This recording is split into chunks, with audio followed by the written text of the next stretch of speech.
You ready, Brenda? Yes. Okay. Okay, let's go over pillar number 3 in our pillars of understanding of the pillars of personhood in our culture is the history of the pro-life movement itself. This is a modern day, current events history. And it has absolutely incredible implications and applications and explanation of why we've been 40 years wandering in the wilderness of pro-life activity. Because a whole generation has come and gone, and we have not ended abortion in America. 40 years since Roe v. Wade. Back in 1974, Jack Wilkie, a friend of mine, went out to dinner with him a couple months ago. He is the founder of the National Right to Life.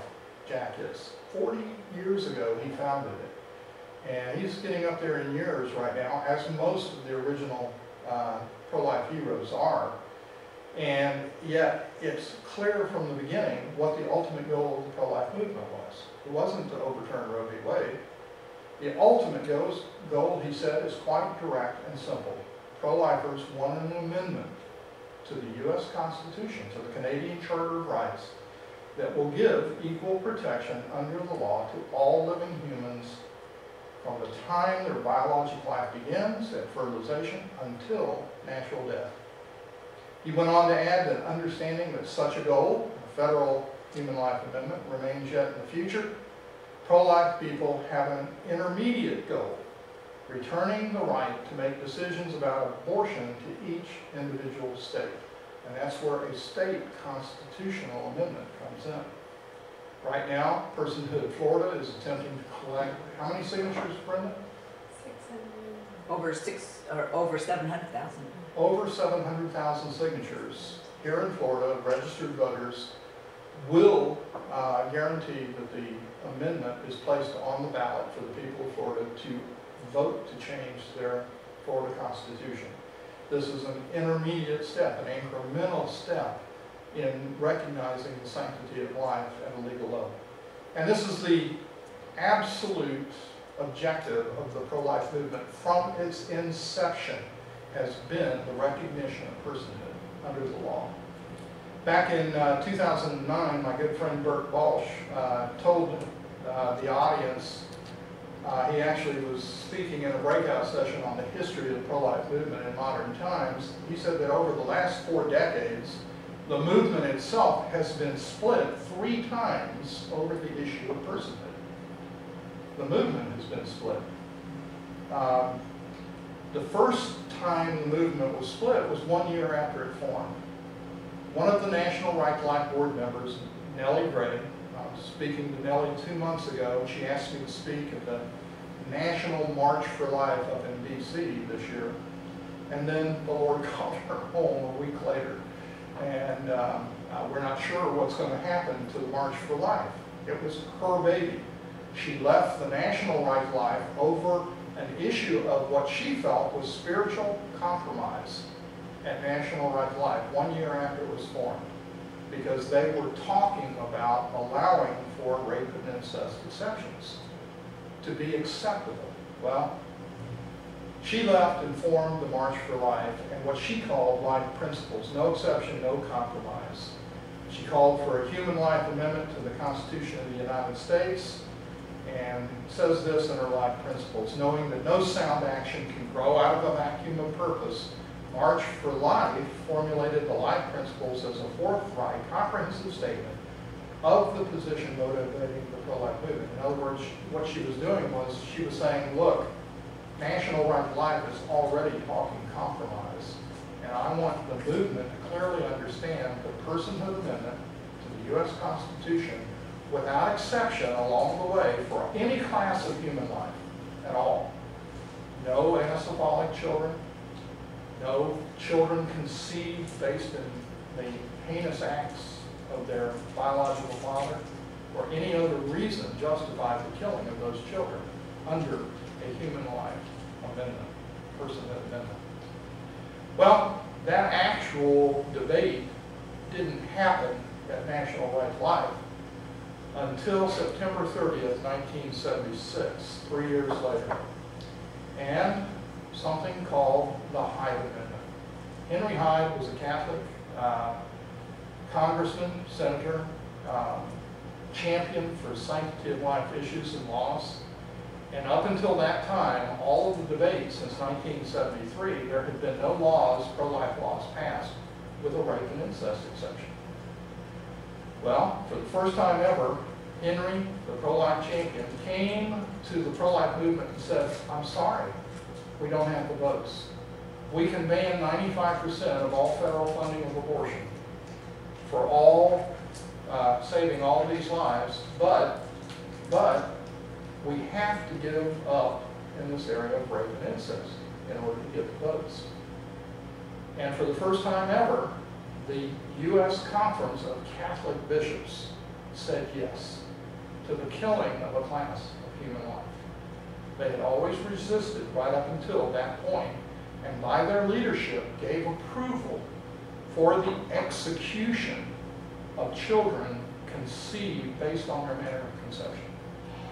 Judy Brown, another National Right to Life board member, didn't think highly of that decision and pulled out of the organization, starting the American Life League so that Catholic faithful had somewhere that they could go to give their money and to devote their time and energies that would not involve the compromise that National Right to Life had now agreed to. Americans United for Life were part of that agreement. So the two oldest and largest pro-life groups in the nation were now involved in giving permission to politicians who claimed to be pro-life, who were pro-life, except that they do believe that certain exceptions could take place and executions were approved by the movement itself. Now this damaged the underlying principle of personhood. It was a logical fallacy. There's no way you can defend personhood and allow for exceptions. You can't. It's not possible legally to argue. You just undermined your argument and the movement by doing so. Well, there were a lot of reasons why they did that. We didn't accept those reasons. And in the year 2000, 12 years ago, Georgia Right to Life removed all political concessions for rape and incest. We were called extremists by the media. We were told by the National Right to Life leadership that we were damaging the movement, that babies would die as a result, that we would be responsible for setting the movement back 10 years by our example. Some of those things came true, but none of the worst. We actually began making political progress in the year 2001. Year 2002 came along, and we saw a tremendous victory. Every single election cycle, we begin our political action committee registering victory after victory after victory, by God's grace. To His glory, to His praise, we were seeing that the most pragmatic thing you could do politically was stand on the Word of God as a standard. As a standard. It's just simply saying, here is the standard of God's Word. We're standard bearers, not kingmakers. You find that the religious right has come into disrepute. The Christian Coalition, Moral Majority, and others. It's because they were wooed by the siren call of access to power. A seat at the table is what they were offered. They didn't want the whole table run by Christian principles or godly values. They just wanted a seat. And they wanted continued access to that power. And so they compromised through pragmatic choices in order to do deals to get bills passed in a secular world. We rejected all of that in Georgia. And as a result, we are now one of the largest pro-life states with the highest concentration of Christian statesmen in the United States today. It's a very pragmatic thing. It's something that works. This young gentleman here, Martin Scott, in 2007, offered the nation's first personhood amendment at a state level. The pro-life movement from Jack Wilkie stating that the interim goal was a personhood amendment at a state level. Nobody had ever tried. Nobody since 1973, the pro-life movement had abandoned its objective of personhood as soon as the compromise entered. They just saw it as untenable. Well, this young gentleman, 15 years before, was an aide on a congressional race. It was my own race for United States Congress, and he was fresh out of high school, young college student, for freshman, and he devoted his summer to riding around with me as my aide in my candidacy for U.S. Congress.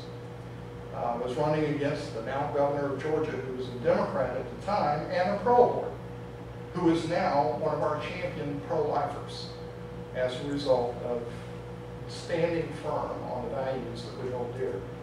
And Martin, as a U.S. House rep, elected in his own right, filed the first personhood amendment at a state level. There are two maps, two roads, and they arrive at two different places in the pro-life movement. One of them is laid out very clearly by Clark Forsyth in his book, Politics for the Greatest Good, the case for prudence in the public square. That term, public square, comes from the book of Isaiah, chapter 61. Isaiah talks about truth and justice in the public square, actually coined that term that we use. And Clark wrote a book countering the personhood movement as introduced by Georgia Right Life and Martin Scott, with an entire chapter devoted to tearing us down and destroying the underlying premise that we were operating under. Now, this is the president of Americans United for Life, the oldest pro-life organization in the nation. Americans United for Life, Clark Forsyth as their legal counsel, clearly argued on the basis of virtue, the virtues. My book was written to counter Clark Forsyth's book, came out a year and a half ago, and in it, it took his arguments and we batted them back and forth in dialogue. It's not a debate. He is a friend of mine and one that I encounter from time to time in various places, but I'm telling you, that as far as the pro-life movement goes, we end up in two completely different locations. One is based, it's all of the dispute is over this issue of political endorsements. And when Deuteronomy 24:16 says, "Nor shall children be put to death because of their fathers," in other translations it says, "for the crimes of their fathers," that clearly tells us in Georgia that we could not allow rape and incest exceptions for any politicians to claim to be pro-life and receive our endorsement, our approval. And so by removing the rape and incest exception, we actually pragmatically begin seeing victories at the ballot box. Now, what Clark says in his book is, speaking of us, particularly of me leading the movement in Georgia, some Christians became skeptical of the importance of cardinal virtues because of their classical or pagan roots. They warily regarded it as too philosophical and not scriptural enough.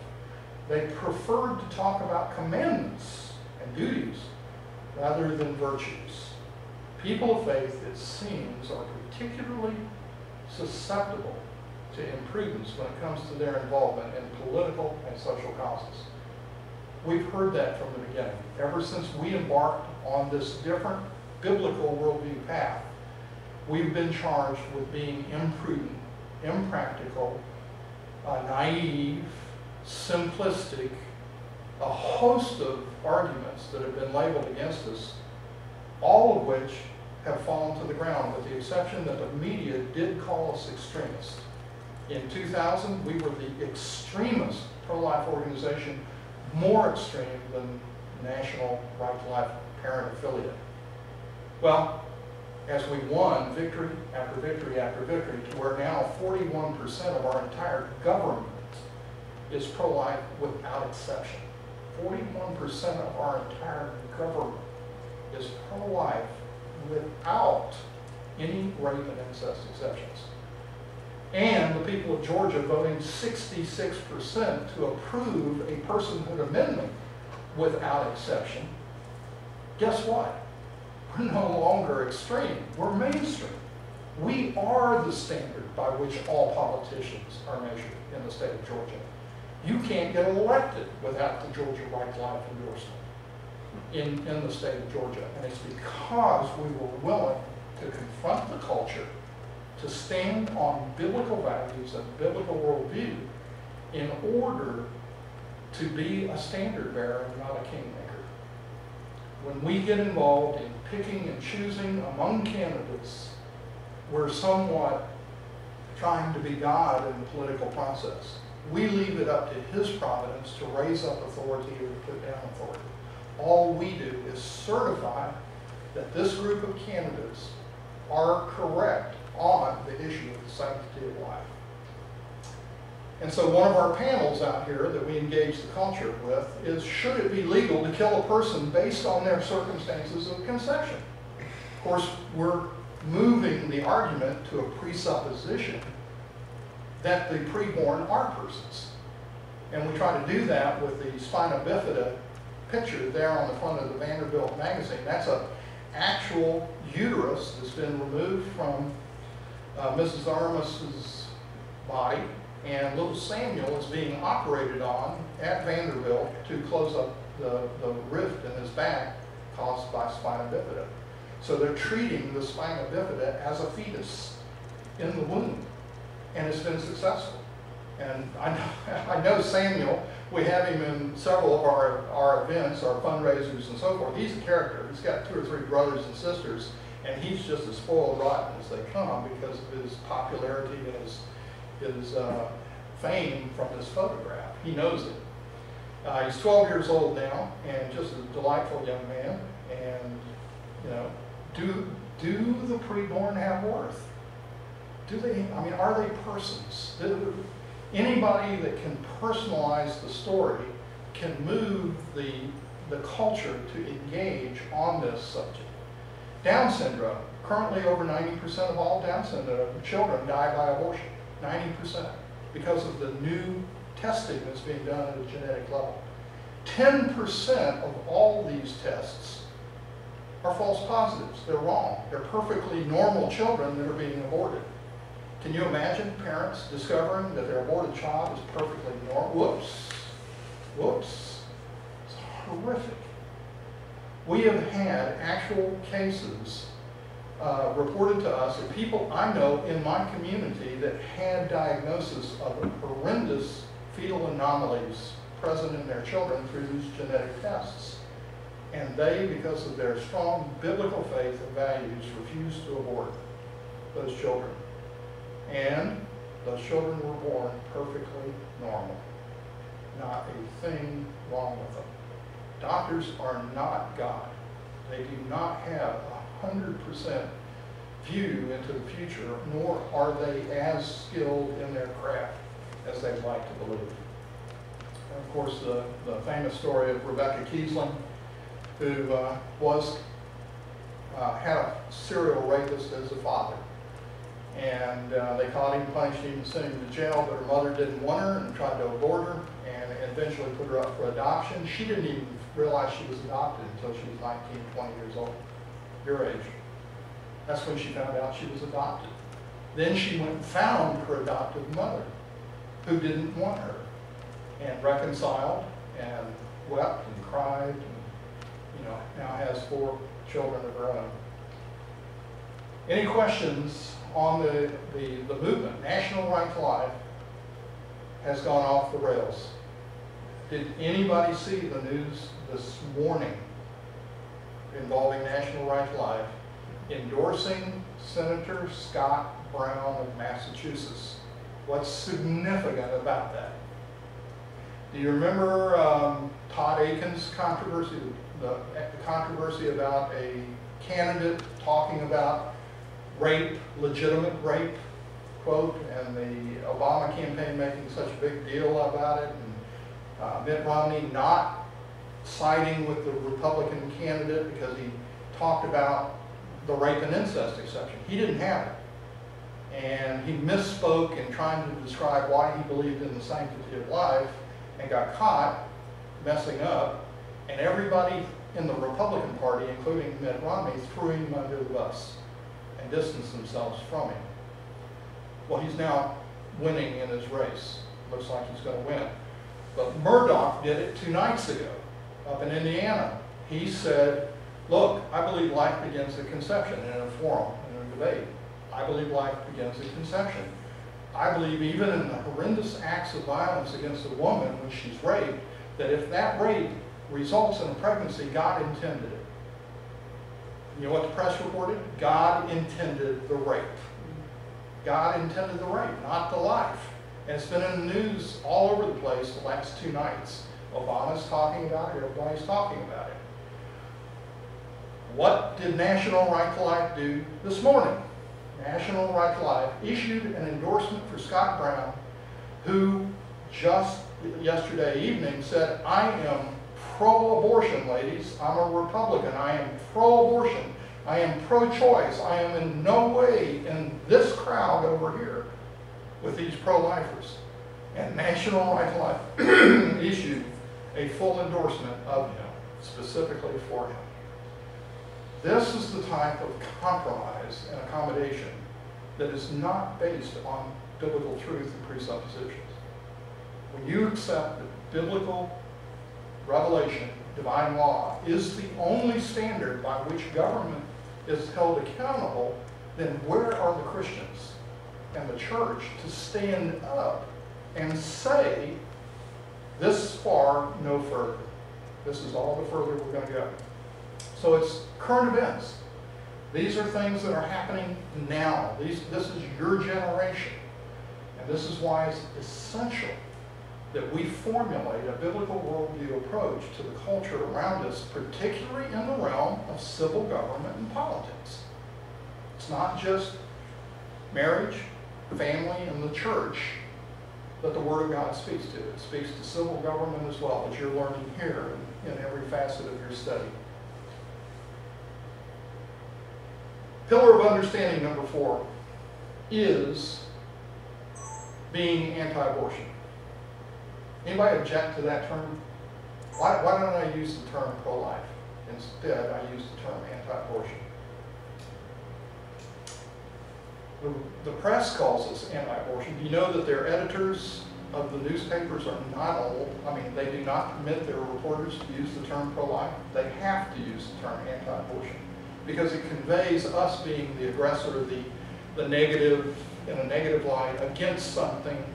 And they use the term abortion to paint us in a darkness. I mean, pro-life is comfortable, nice, affirmative, positive, but anti-abortion is dark. And so the editors of the newspapers use the term anti-abortion. I use the term because, quite frankly, it's appropriate. That's all that we're against, is abortion. I mean, our earlier sessions, we've gone over the importance of expanding the sanctity of life issue beyond just the abortion issue. But we are saving babies. That's all our focus is. That's all we talk about. That's all we argue. That's the arguments that we're trained to affect with the culture. And it's not enough, and particularly in the 21st century. 21st century, in the next 2 segments, you're going to see some amazing things that will require a biblical worldview to be applied in this important area of culture. But because we are anti-abortion, no apologies, we are anti-abortion, we need to be able to argue it effectively. And I just want to quickly, we're not going to spend a lot of time on this because there's other ministries like Scott Klusendorf, Stand for Reason, and very, very good ministries like Justice for All that train you in defending the sanctity of life in preborns through logical argument and reason, like we saw the Apostle Paul do on Mars Hill. But we are going to use 2 questions. When we go on a college campus, we only engage around 2 main questions. And one of the easiest ways to get students to talk is to just simply walk up to them and say, look, we're conducting a poll, and I'd like to know the answer quickly to 2 questions. When are we human and when are we a person? And we create a slide that allows them to answer that question very easily. All they have to do is point to to a picture? Well, you know, as long as you're not a science, biology major, you will answer the question the same way all college students answer. They say, well, we're human at the beginning of an egg meeting a sperm. When fertilization, conception takes place, that's when we're 100% human, because nothing changes from that moment on except time and nutrients and protection. And we will, you know, you can pick anywhere along that development line, and we will be just as much human as we were the picture before. 46 chromosomes, all of our genetic makeup, everything programmed from its earliest biological beginning. Unless you're a biology major, and now they're being told and taught that that top line there, indeed, all the way through the second line, is only potential life. It's potential human life. Everything is the redefinition of terms. Conception and fertilization no longer means what it used to mean right there in the first slide. It now means implantation into the uterine wall 14 days afterwards, all the way over to slide 4. That's what they're calling fertilization and conception. So the terms are shifting. It's a common practice to redefine terms once you get caught into a bind that you need to logically get out of. And so we're just simply engaging the culture, particularly a normal college student, an English major or something along that line. They have no problem identifying when human life begins. Nearly everybody picks the first slide. It's only those who have been trained not to. And that is the scientists of today, tomorrow, that are being trained not to. That's potential life. Okay, if we can get past the question of when are we human and agree that everywhere on this chart we're human, when are we a person? And as we talked about in the previous session, person here is not meaning are you a nice guy or girl? Are you personable or anything characteristic of your personality? All these terms that we use to denote our being. It's talking about a legal definition. When do laws attach that protect the rights and privileges of a person under the 14th Amendment? All persons, the 14th Amendment says of our Constitution. When are we constitutional persons? Are we constitutional persons? You know, when we ask that question of young people on the college campus, it's amazing which slide they pick. Anybody want to guess? Which slide is the most common slide that is selected? Bottom left. Bottom left, the baby that is born. Good choice, because that's the legal definition of personhood today, but that's not the one they picked. When are we a person? When should laws attach to make us persons? I probably should say, when should laws attach to make us persons? So when they look at this, and they've already admitted we're all human, it's all human life, which of these pictures, anybody else? They would say something about when you can think for yourself. Brainwaves start in the 4th slide. It's actually the little pink girl right there on the 2nd row. The little pink fetus. She is the one that looks human. It's the anthropomorphic argument that, you know, it's only when we look human. Now, our looks change. Should we determine constitutional personhood based on our changing looks? I hope not. But as a result, the dear old lady at the end there is being classified as a post-person because of her function and her utility to the culture and so forth. What about the based on gender, as we saw before a little earlier in the session, or religion, represented by the Muslim female, or race, the African American baby, or disability, the Down syndrome child, or even location or environment, as represented by the mother and her 2 children, one of which is still in the womb. Does location affect personhood? Because that child in the middle row to the far right is just moments before birth. And if you look to the far left on the bottom row, you can see the umbilical cord still attached to the baby, which is still attached to its mother's uterus inside her body.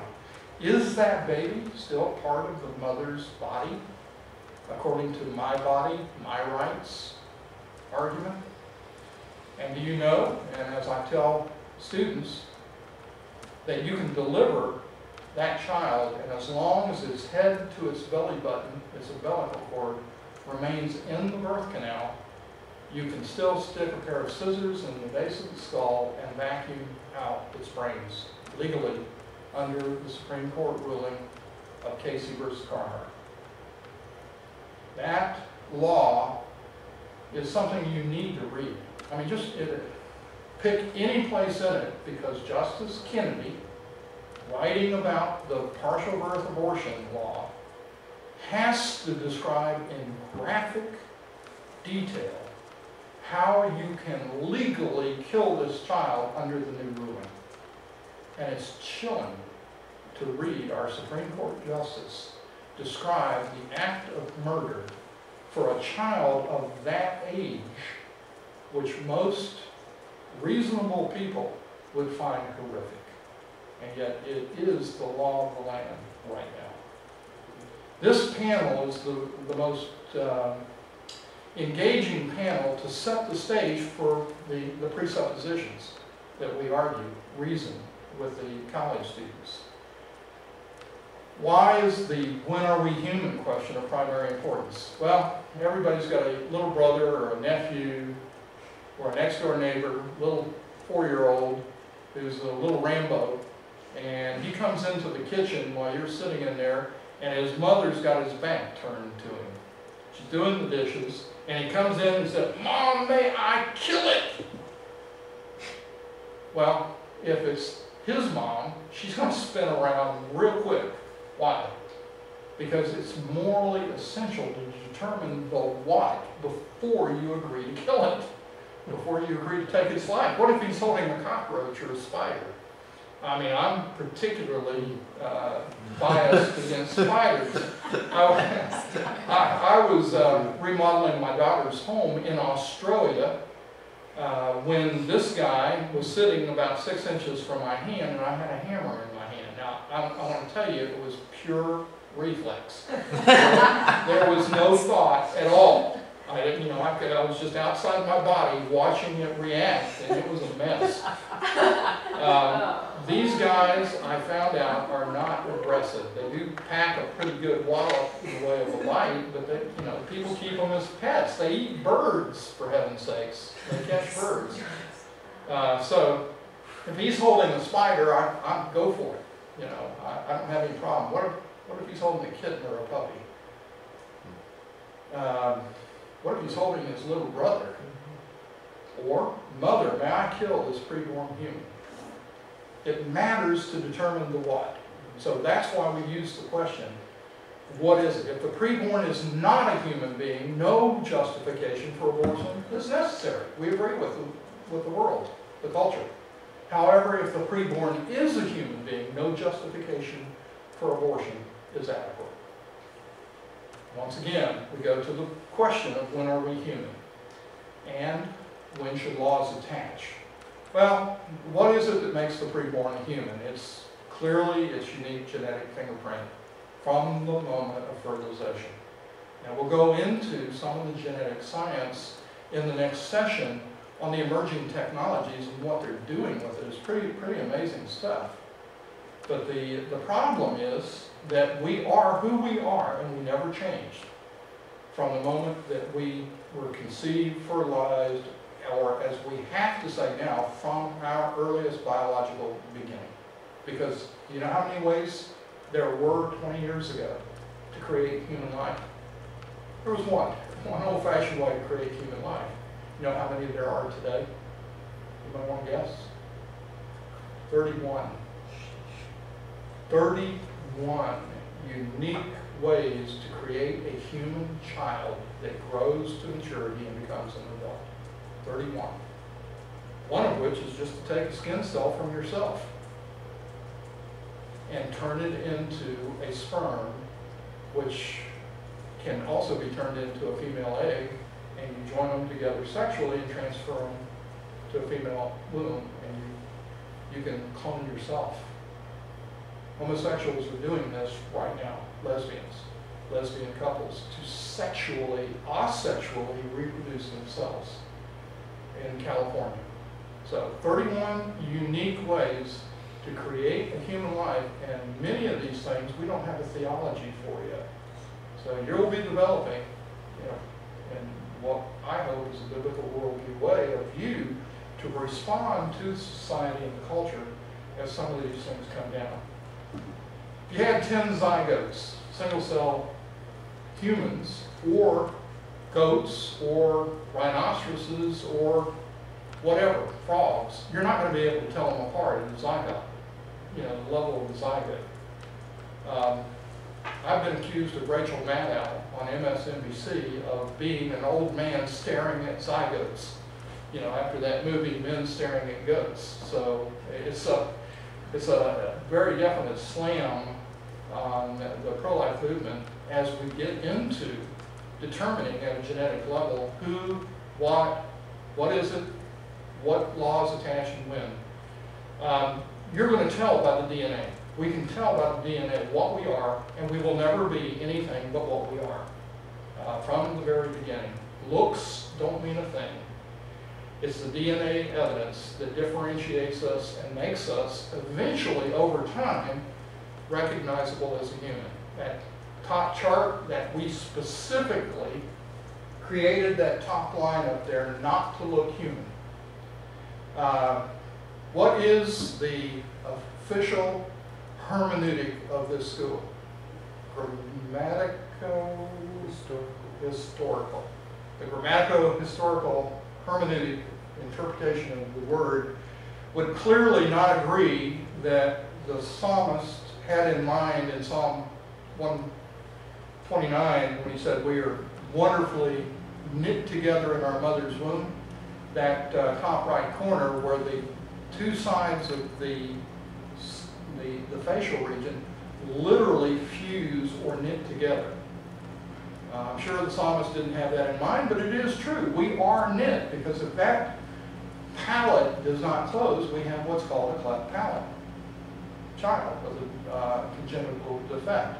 We are knit together. Those are the two eyes and the mouth and the ears that are showing right there in that human child that we all pass through that stage. Or the psalmist, Psalm 22, says, "I am a worm and not a man, and the whole world despises me." Well, that's certainly true of this little guy right here, because he can be experimented on and heinous things done to him in the name of science. And he is despised because there is no inherent intrinsic worth as a person created in the image of God.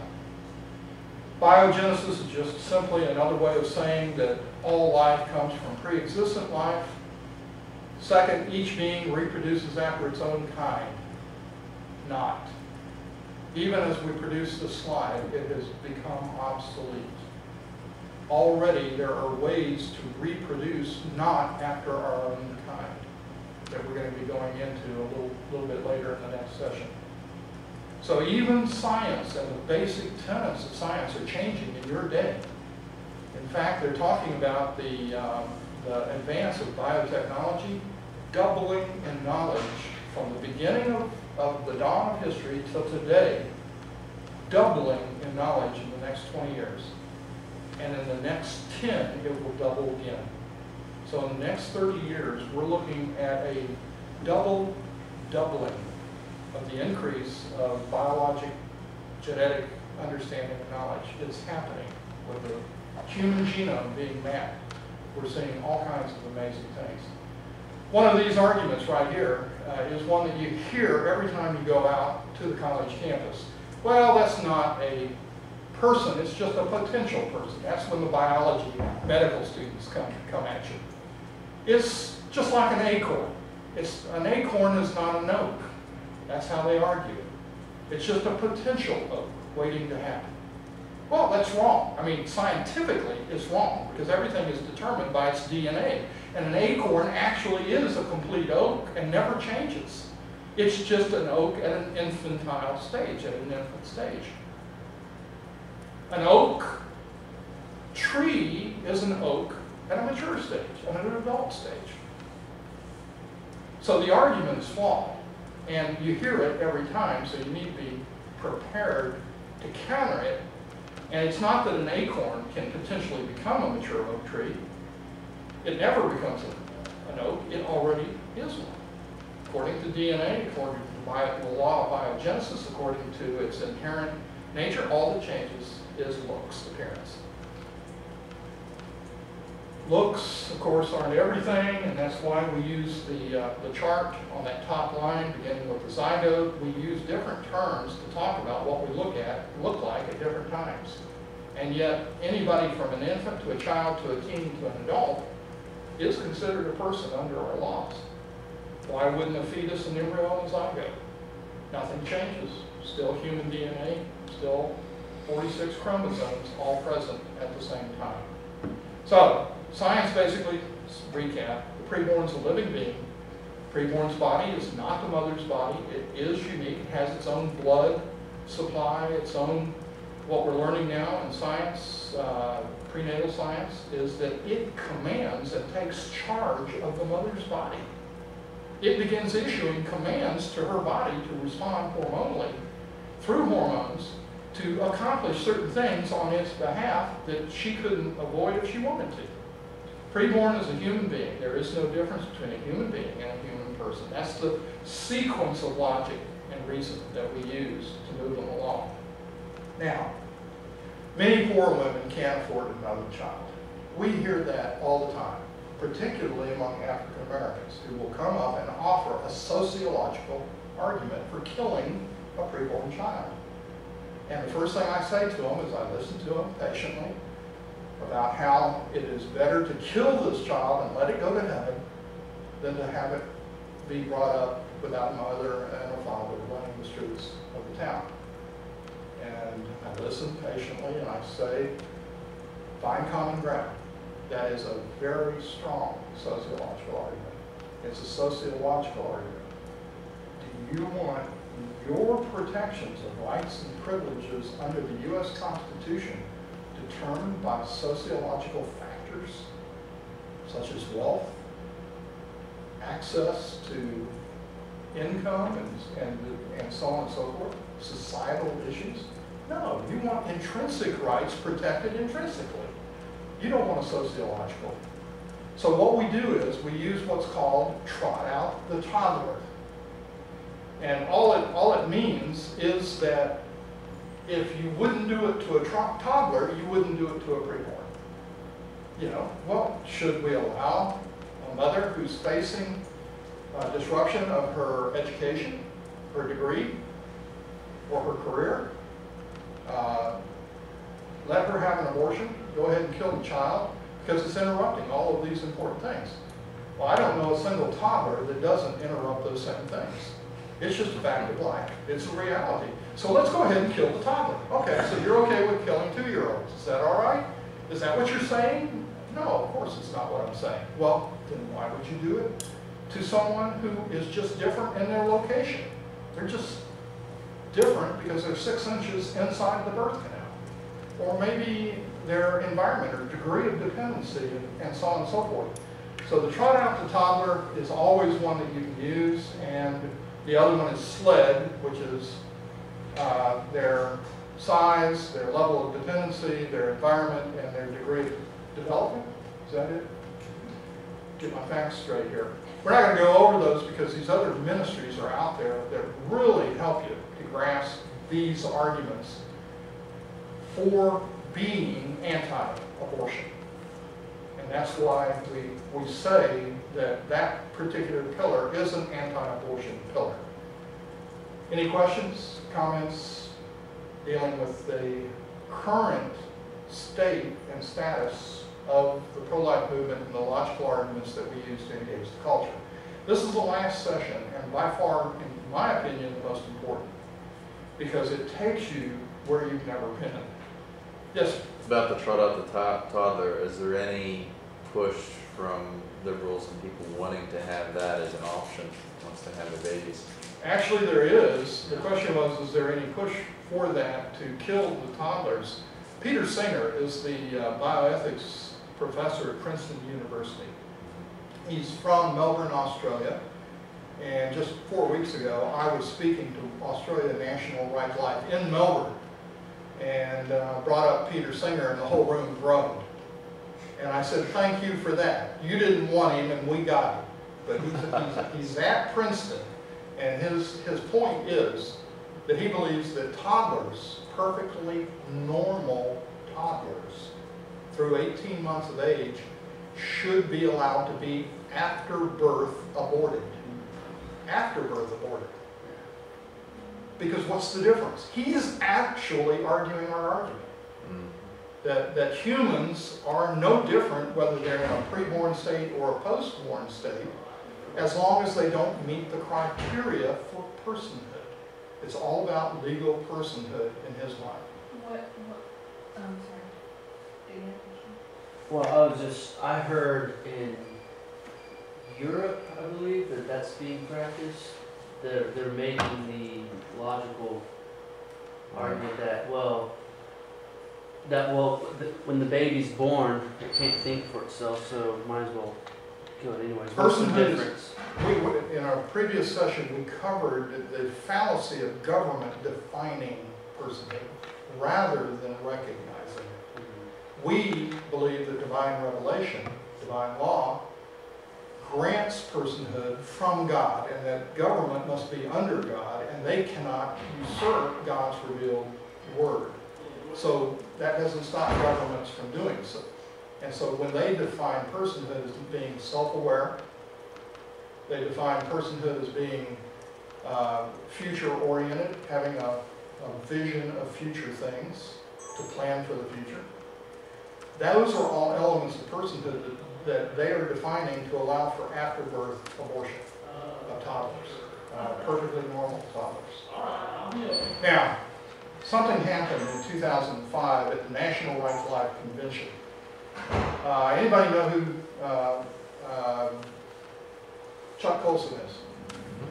You've heard of Chuck Colson? Chuck Colson formed a Biblical Worldview Institute known as the Wilberforce Forum. And he hired as his dean for that Biblical Worldview Institute a British gentleman, bioethicist by the name of Nigel Cameron. Nigel Cameron came across the ocean in a blaze of, coming to the old colonies and, in good British style, taking on our culture of death. And what he did was, when he came to report to our 2005 National Convention, he said this. He said, 2 terms will come to dominate public policy in the 21st century. And nobody in the room knew what he was talking about. He said the 2 terms, and they still didn't know what he was talking about. Anybody want to guess what those 2 terms? And we're talking about all of public policy and government being dominated in the latter half of your life. And you might as well be prepared for it, because it's already here, but the implications of it haven't hit the culture fully yet. No guesses? No? Here's one of them. Transhumanism. And the other one is eugenics. Transhumanism and eugenics.